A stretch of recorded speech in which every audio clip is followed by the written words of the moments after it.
video is powered by the ECOFLOW Delta 2. Welcome to the Yorke Peninsula, a hidden gem of South Australia known for its breathtaking coastal beauty and quaint seaside towns. Over the next 48 hours, we'll be road tripping from Adelaide, following the pristine coastline and stopping at Australia's best beaches to finally end at the lighthouse on the tip of Yorke Peninsula. But let's hit pause for a moment and explain how we got here. We have poured our hearts and souls into renovating this van, turning it from a rusty shell into our dream home on wheels. Well, almost. Originally, we were meant to make some quick tweaks to the van, and by now we should have been halfway through our big lap of Australia. That clearly didn't happen. Despite the chaos, we couldn't resist sneaking in one last adventure in our not quite complete van before we bid Australia farewell for the next 5 months. It's no secret that we've been unable to keep a schedule renovating this van. We still have no roof and absolutely no power. We've reconciled ourselves with the fact that we're probably not going to get away before we go to Asia. That was until ECOFLOW. Suddenly we had power and one opportunity to get away. We literally leave for Asia in about a week, so we should probably be at home planning that and packing. But instead, we're going away for one night to experience what we have spent months working on. Starting route to Kipling's Bakery, head northeast on Lonsdale Road. In 3.2 kilometres, turn right onto Majors Road.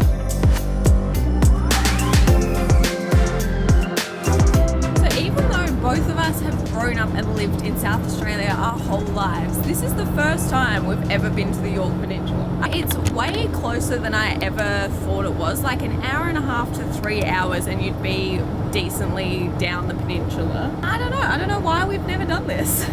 We're like spoiled for choice in South Australia. We've got like 3 or 4 peninsulas right next door to us, but Eyre Peninsula's too far away. We're already kind of living on the Flahertys Peninsula. So the Yorke Peninsula was perfect. The only things I know for sure about the Yorke Peninsula is that one of Australia's best beaches is there. There should be a pink lake that we get to check out, and there is a lighthouse at the very tip, which is our ultimate destination. But first we just want to get some food because we haven't eaten yet.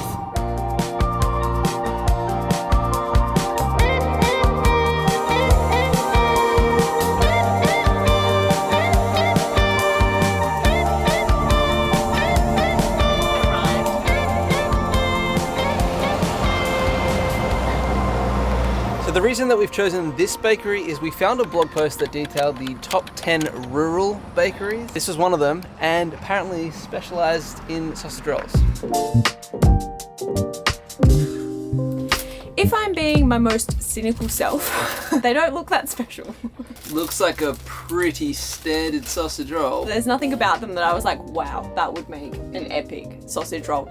It is pumping out people though, just like the Port Elliot Bakery. I think there's something about a bakery that does a donut of the month. Popular. Definitely not the best I've ever had, that's for sure. I give that a 7.5 out of 10. 7's a cop out. You can't do a 7. It's either an 8 or a 6. That's why I said 7.5. No hard food. I'll give it an 8. 8. I'm generous. Yeah, I give that an 8 as well. Pretty good.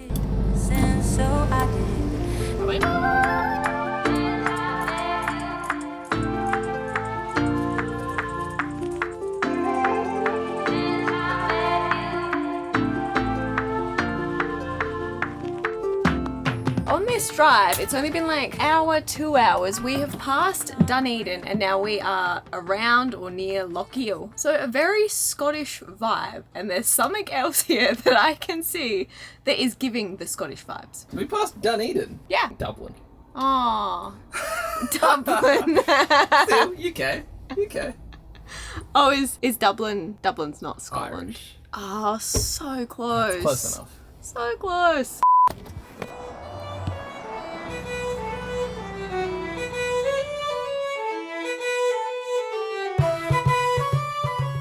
Jordan informs me that this is not a Loch Ness monster, it is a Lochiel. Very different for who knows why.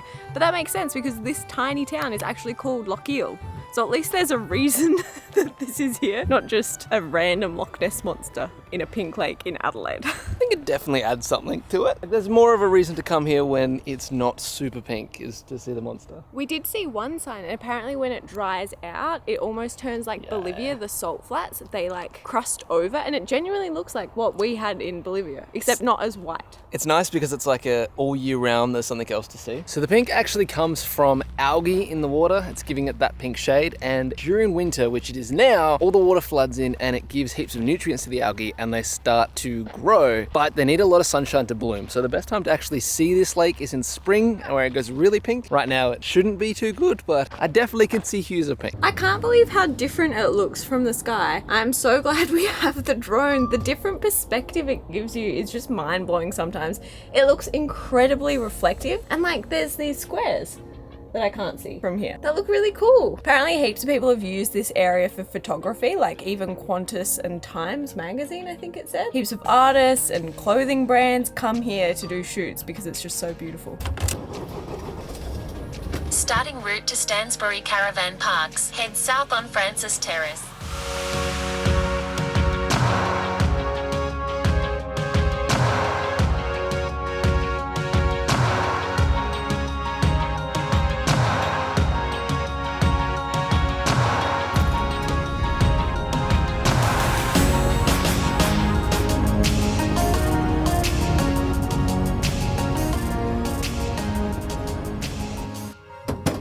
Not very busy at all.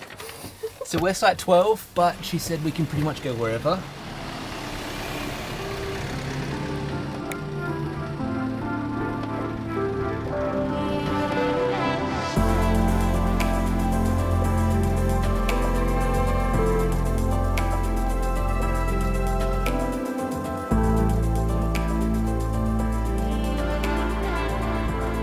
I cannot believe that this is our very first night in what I'm calling our van.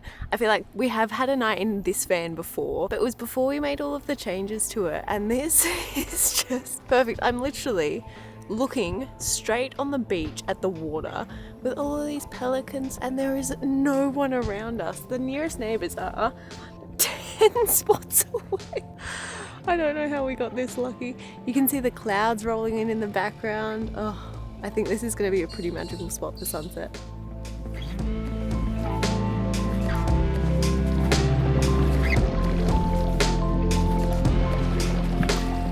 Highly recommend this campsite. I don't know what it's like when it's really busy, but right now, even though it's school holidays, there's no one here, and it is beautiful. There's pelicans and birds. When they're not squawking, it is dead silent.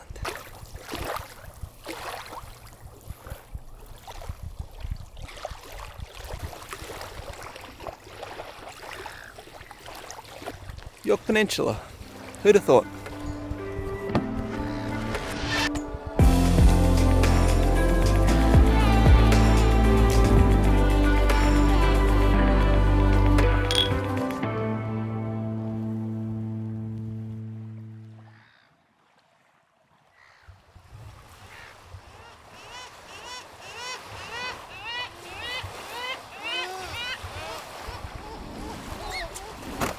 Good morning from our first morning of officially doing van life. And this morning is just stunning. All you can hear are the waves crashing and the birds chirping. It's normally about this time I make coffee, and I can't help but think the last time I was in a van making coffee, it was brutal.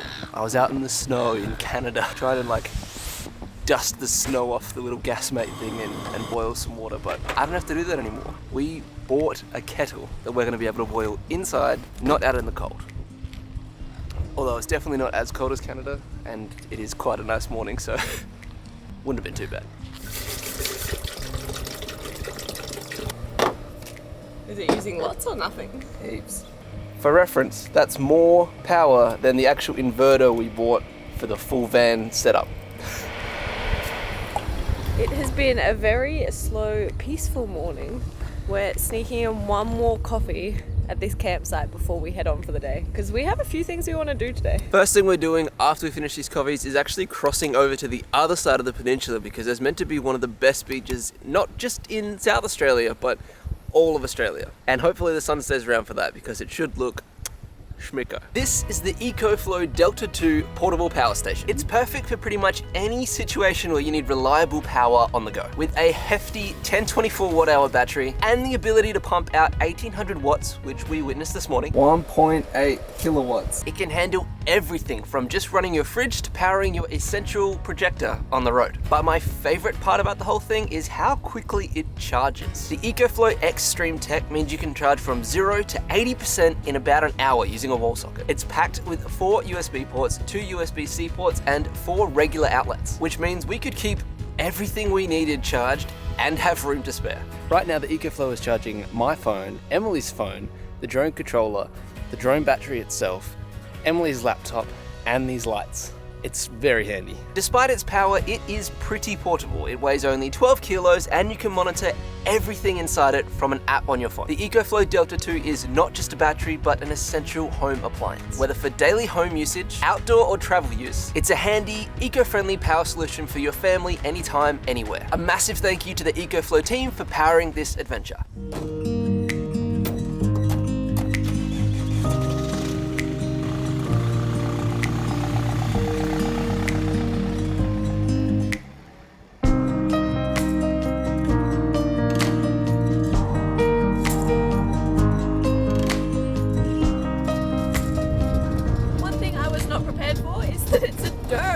Get to this beach. Hopefully it's like this the whole way. It's quite compact and easy to drive on. My worry is if it turns to sand. Wow, there's no one here. Wow, it must be a drive on beach. Yes, I'll park up here.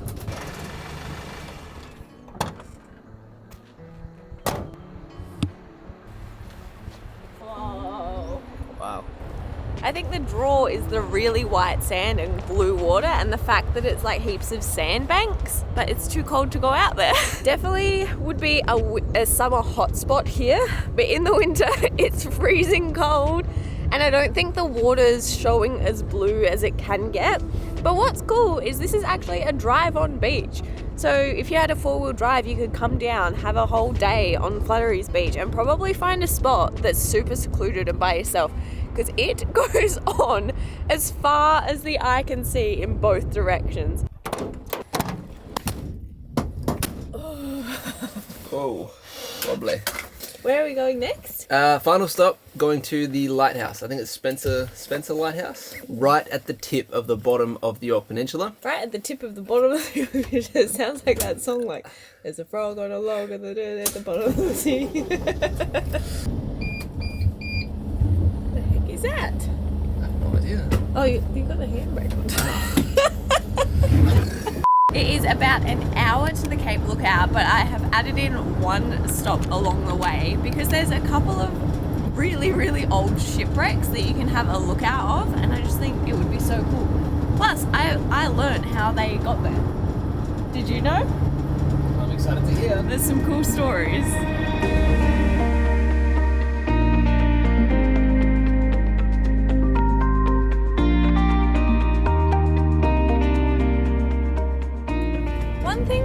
Realize we've just passed a sign that says park fees apply, so we have just entered the Innes National Park, and I guess you have to pay like an entrance fee. I just don't know where you pay that or how much it is. Turns out it's $13.50 per car per day, I think, to be in the national park, and I believe that that goes to helping fund like taking care of everything, so that's cool.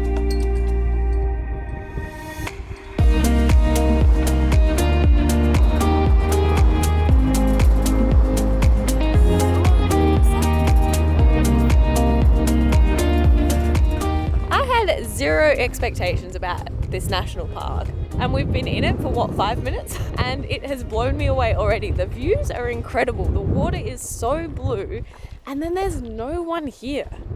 It is so cool. Kind of feels like someone's hacked my eyes and turned the saturation up. Yeah, it does. I know that it's really cold today, but we've actually got so lucky with the weather. Like, it is bright blue skies, the wind is brutal, but it is stunning.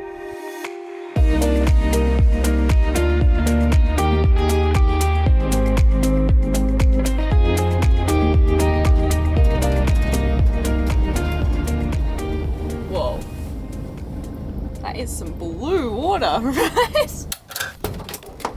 We have come to one of the most popular stops here in Innes National Park, which is Ethel Beach, because there is 2 shipwrecks here. One is the Ethel. She was a sailing ship going from South Africa to South Australia, and one night just hit really bad weather, lost all of her sails, the rudder and everything, and the nearby SS Ferret couldn't do anything to help apart from call Adelaide and be like, guys, get out here.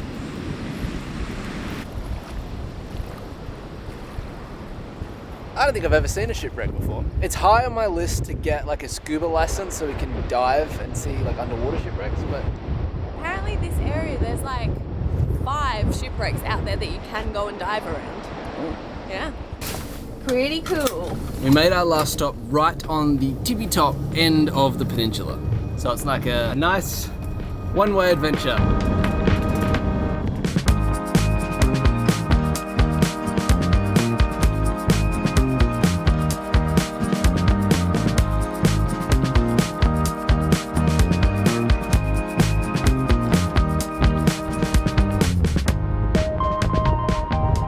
Definitely not the prettiest lighthouse we've ever seen, but the views around it are right up there. I have had an awesome first ever trip to the Yorke Peninsula. Highly recommend if you're traveling Australia or if you're from Adelaide and you haven't been here yet, spend some time, spend a weekend. Like, we have barely scratched the surface. I think we could spend a week slow traveling through the peninsula. Oh, easy. And just because it's winter, don't discount it. Like, it's so quiet here. We've had basically everywhere to ourselves. Yeah, makes it all a little bit better. God, look at these beaches. Thanks again to EcoFlow for powering this adventure. Out of the way bakery. You want to try this? I'd love to try some of your. Oh wait. And I met a Kelpie in there called Trevor. Shut your face. Always a massive relief when it starts. I wish it wasn't this way, but it is. Did he wave? No. Oh, it's so cold. First one to touch lights out. House winds. What?